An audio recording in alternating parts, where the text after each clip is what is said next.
मुझे बताया नहीं गया था कि आपको लेबर डिलीवरी होने के बाद हर साइड से ये चीज़ प्रोसेस है, लेकिन जो मेन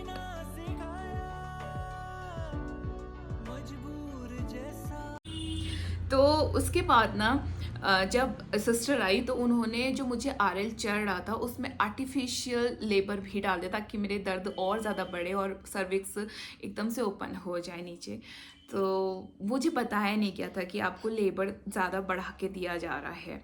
सो इन सब प्रोसेस में ना 8 बज गए, 9 बज गए एंड मेरी जो मतलब जो मेरी दर्द झेलने की जो एक वो होती है ना वो ख़त्म होने लगी। मीन्स मुझसे ना दर्द भी नहीं झेला जा रहा था। फिर उसके बाद तो मेरी जो एक अंदर से जो एक ताकत होती है ना वही ख़त्म होने लगी थी, क्योंकि बहुत देर हो चुकी थी दर्द मुझे लेते लेते लेते लेते। बट आरएल चढ़ा था जिसकी वजह से क्या होता है ना, आजकल फिर भी जो हम लड़कियां हैं जो भी माँ बनने वाली थी वो फिर भी बहुत स्ट्रांग रह जाती हैं, क्योंकि आरएल की वजह से आरएल आपको ताकत देता है। सो गाइज जब ये सब चीज़ें हो गई, 8 साढ़े 8 हो गया, फिर बेबी की फीटल हार्ट चेक करी गई तो बेबी ना पूरा नीचे आ चुका था और मेरा सर्विक्स भी बहुत हद तक ओपन हो चुका था। बट फिर भी अभी भी ओपन होना था। बट जो मेरी सिस्टर थी वो मुझे बार बार बोल जाती, बस देखो अभी बहुत थोड़ी सी हिम्मत और रखो। वो मुझे ना बार बार बहुत सारी चीज़ें याद दिला रही थी कि अगर आप सी सेक्शन के लिए जाओगे तो आपको बहुत पेन होगा, आप इतने टाइम तक आपको बेड रेस्ट रहना पड़ेगा। वो मुझे बहुत सारी चीज़ें याद दिला रही थी और मैं उन सब चीज़ों को सुन भी रही थी। ऐसा नहीं है कि मतलब मैं दर्द में हूँ तो मुझे कुछ सुनाई नहीं दे रहा, मुझे सुनाई दे रहा था, मुझे सब समझ आ रहा था। तो सब कुछ ठीक था, मेरा बीपी भी इवन सब सही था। उतना लेबर होने के बाद भी माई बीपी वॉज नॉर्मल। एंड उसके बाद एक दाई माँ थी साथ में वहाँ पे, जो दाई आंटी होती है, मतलब आंटी थी, वो वहाँ पे 4th क्लास में ही काम करती थी, बट वो दाई थी और काफ़ी सालों का उनको एक्सपीरियंस रह चुका था, बहुत सालों का। तो शी वॉज वो मेरे पेट में ऐसे ऐसे मसाज करने में लगी थी for the whole time. And जब मैं पीओपी में थी ना तो मेरे जो लेग्स थे मेरे को सीधा लेटाया गया था और जो मेरे लेग्स थे वो ऐसे फोल्ड करके थे, फैला के और ऐसे फोल्ड करके रखे हुए थे। मुझे स्ट्रेट लेग्स भी नहीं करने थे, क्योंकि क्या वो लोग बोल रहे थे कि सर्विक्स ओपन होने में दिक्कत होगी, तो आप है ना इसको ओपन करके रखो लेग्स को। सो आप बिलीव कर सकते हैं कि एक तो आपको दर्द हो रहा है, ऊपर से आपको लेग्स इतनी देर के लिए ऐसे करके रखने हैं, तो आप कैसे रखेंगे। और पैरों में भी इतना दर्द हो रहा था ना यहाँ पे नीज के पास, क्योंकि इतनी देर से पैर फोल्ड करे हुए थे मैंने। सो उन लोगों ने मेरे पैर को पकड़ा हुआ था ताकि मेरा जो भी चीज़ प्रोसेस अभी तक हुई है वो बैक ना हो जाए। क्योंकि सिस्टर ने मुझे ये भी सिखाया कि किस तरीके से प्रेस करते हैं नीचे को, और सांस फुलाने में और नीचे को प्रेस करने में बहुत डिफरेंस होता है। तो उन्होंने मुझे वो भी सिखाया and I worked on it. See guys, अगर आप लोग भी कभी लेबर पेन अगर ऐसे हो रहा है तो just cooperate with staff and cooperate with doctor, क्योंकि अगर आप कोऑपरेट नहीं करेंगे तो वो उनके हाथ में कुछ नहीं है। कोऑपरेट हमें ही करना पड़ेगा, क्योंकि हम बेबी डिलीवर करने वाले हैं, हमारे अंदर बेबी है, तो हिम्मत हमें रखनी पड़ेगी। और हम ही हैं वो जो डॉक्टर्स के संग कोऑपरेट करके एक नॉर्मल डिलीवरी कर सकते हैं। अगर हम ही लोग हिम्मत हार जाएंगे, हम उनको उल्टा सीधा बोलेंगे कि आप लोगों ने मुझे इतना दर्द से कर रखा है, मैं कैसे इतना दर्द झेलूंगी, आप लोगों ने इतना परेशान कर दिया, मेरे पैर पकड़े हुए, तो उस चीज़ का कुछ भी वर्क नहीं होने वाला है। आपको ही अपनी साइड से बहुत एफर्ट्स डालने हैं, उनकी बात को सुनना है, उनकी एक एक एडवाइस जो वो दे रहे हैं, ऐसा करो ऐसा करो, उनकी हर एक एडवाइस को लेना है अच्छे से, तभी आप लोग जल्दी और जल्दी आपकी डिलीवरी हो पाएगी। अगर वो लोग आपको एडवाइस जो दे रहे हैं, आपको जो टिप्स दे रहे हैं, आपको जो ट्रिक्स दे रहे हैं, उस चीज़ पे अगर आप वर्क करेंगे तो। सो गाइज, बहुत लेबर पेन एक्सट्रीम होने के बाद फाइनली मेरा जो सर्विक्स था वो 10 ओपन हुआ। एंड फिर मुझे डिलीवरी रूम में ले जाया गया। एंड डिलीवरी रूम की जो बेड होता है वो बहुत छोटा होता है, वो प्रॉपर बेड नहीं होता है, वो एकदम उसकी लेंथ बहुत पतला होता है और बहुत छोटा होता है। क्योंकि अगर आप वहाँ पे जाके अगर जो मदर डिलीवर करने वाली है उसको रिलैक्स दे देंगे तो वो तो फिर प्रेस ही नहीं करेगी ना, और हमें प्रेस करना होता है नीचे को। तो बहुत सारी चीज़ों की वजह से शायद से ऐसा कुछ बेंच वो बनाया जाता है। और मुझे वहाँ पे लेटाया गया और वहाँ पे डॉक्टर आई और इसके पीडियाट्रिक आए बेबी के, और काफ़ी सारे वहाँ पे 4th क्लास थी, सिस्टर्स थी, 3-4 सिस्टर्स थी। तो उस लेव जब मैं उस टाइम पे पहुंची ना, जब मेरा वो पीरियड था, मेरे को डिलीवरी रूम में ले जाया जा रहा था, तो उस टाइम पे पहुंचने तक मेरा ना मतलब जो पेन का जो लेने का वो था, मतलब मेरे को अब पेन आ रहा था लेकिन अब मुझसे वो टॉलरेट हो रहा था। हालांकि वो बहुत एक्सट्रीम लेवल का दर्द था लेकिन वो मुझसे झेला जा रहा था, क्योंकि पता नहीं शायद बॉडी को आदत हो जाती है, और मैं बहुत थक भी चुकी थी।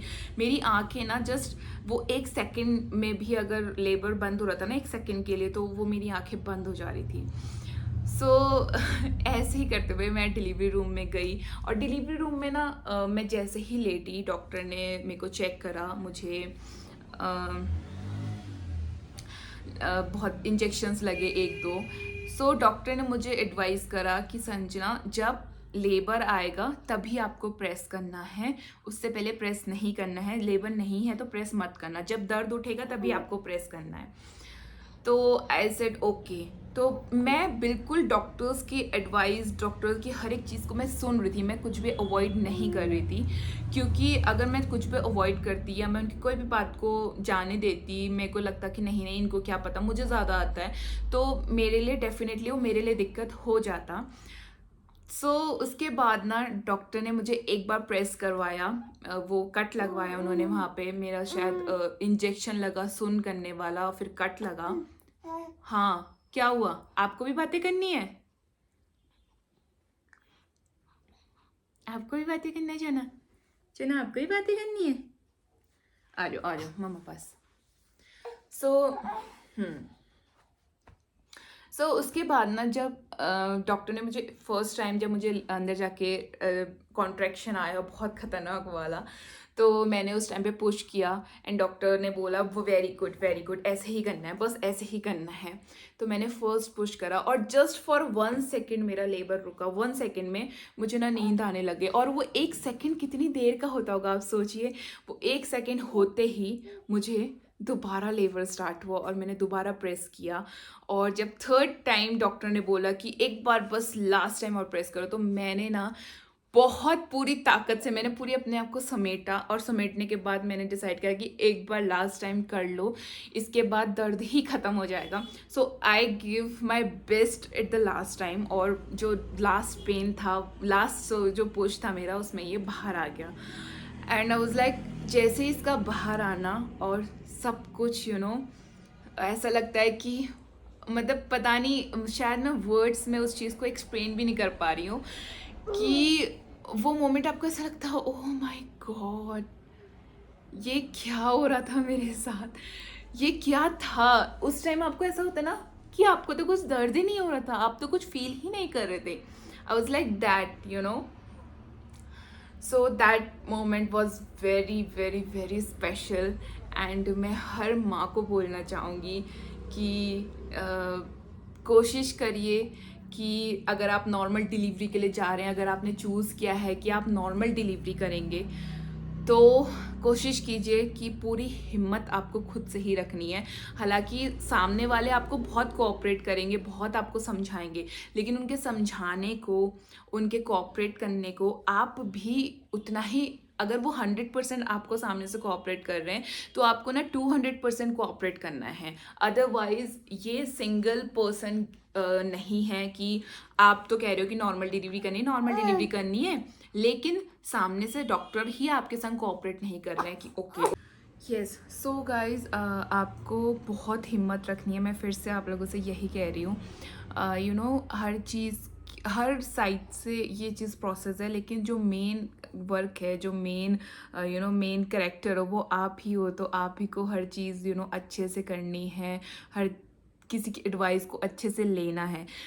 एंड डिलीवरी होने के बाद जब आपके पास आपकी एक एक नई जान को आपने जन्म दिया होता है, आपके अंदर से एक नई सांस लेता है जो वो आपके बाहर आ चुका है, जिसको आप पूरे 9 महीने फील करते हो बस हाथों को लगा लगा के। अब उसको आप सामने सामने से देख सकते हो, सामने सामने से टच कर सकते हो, बातें कर सकते हो। तो जब मेरा ये शिवा बाहर आया, सो आई वॉज लाइक मैं थोड़ी देर तक नम हो गई, मीन्स मुझे कुछ समझ ही नहीं आया। वॉज लाइक मैं ना हंस रही थी, मैं ना रो रही थी अंदर। तो एक सिस्टर ने मेरा हाथ पकड़ा and she said to me congratulations congratulations. I was like thank you so much.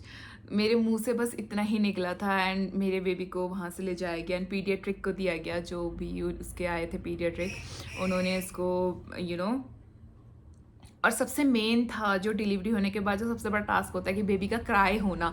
So he just came out and he cried. ये एकदम से बाहर आया और एकदम से रो गया। तो मैं उस मोमेंट में भी आप एक इतने एक्सट्रीम लेवल के पेन में होते हो, आप एक एक्सट्रीम लेवल की आपकी बॉडी की हर एक चीज़ ख़त्म हो चुकी होती है, लेकिन फिर भी एट दैट टाइम आपको एक ये रहता है यार मेरा बेबी बस रो जाए, बस क्राई कर जाए एक बार।